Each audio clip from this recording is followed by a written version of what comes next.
मिनश्शैतानिर्रजीम बिस्मिल्लाहिर्रहमानिर्रहीम। अस्सलाम वालेकुम, मेरा नाम सुबिया सलीम है। आज मैं आपको गौहर पब्लिशर की जानिब से खुशामदीद कहती हूँ।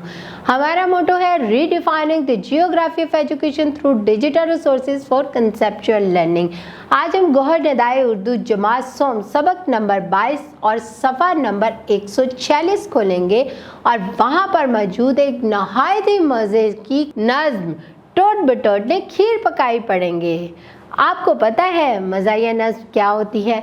ये नज़्म पढ़ने से पहले मैं असातिज़ा किराम से मुखातिब होना चाहती हूँ और उनको ये बात बताना चाहती हूँ कि आपने इस नज़्म को किस तरह पढ़ाना है।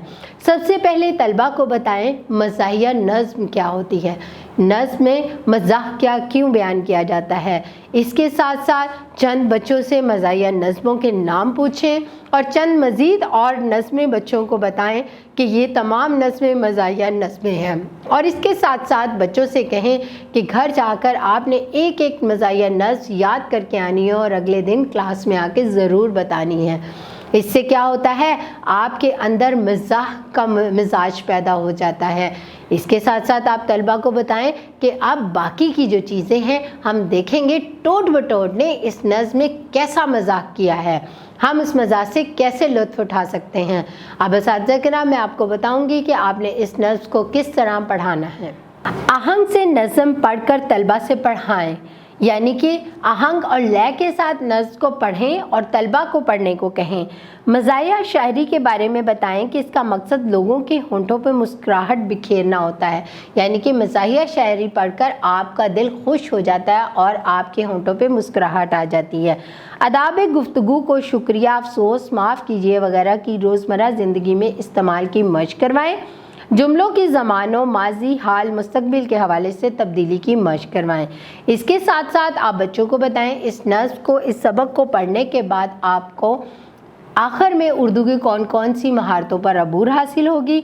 हासिलात ताल्लुम इस सबक की तदरीस के बाद तलबा इस काबिल हो जाएंगे कि वो रोज़मर्रा गुफ्तगू सुनकर ज़बान के सही या गलत होने में इम्तियाज़ कर सकें, उर्दू में अशार और नज़में वगैरह सुना सकें, नज़्म और नसर को पढ़कर सवालात के दुरुस्त जवाब दे सकें, अपनी पसंद की कहानियाँ, ड्रामे, वाक़यात और नज़में पढ़कर नताइज अख़ज़ कर सकें, सबक, नज़्म और नसर पढ़कर इसके मतन से मुतल्लिक़ सवालात के जवाब लिख सकें, फ़ेल की इक़साम, माजी, हाल, मुस्तकबिल को पहचान सकें, इसमें मारफा और इसमें नकरा को पहचान सकें। मुझे यकीन है असातिज़ा किराम आप इस नज़्म को बहुत अच्छे तरीके से बताएंगे और उनको मज़ाहिया नज़्मों के बारे में भी ज़रूर बताएंगे। इसके साथ साथ आप गौहर पब्लिशर की वेबसाइट पे जाएं और वहाँ पर मौजूद DLP स्कीम ऑफ स्टडी से ज़रूर मुस्तफ़ीद हों और अपने लेक्चर में उसको शामिल करके अपने लेक्चर को बेहतरीन बनाएं। अपना बहुत सारा ख्याल रखें। अल्लाह हाफिज़।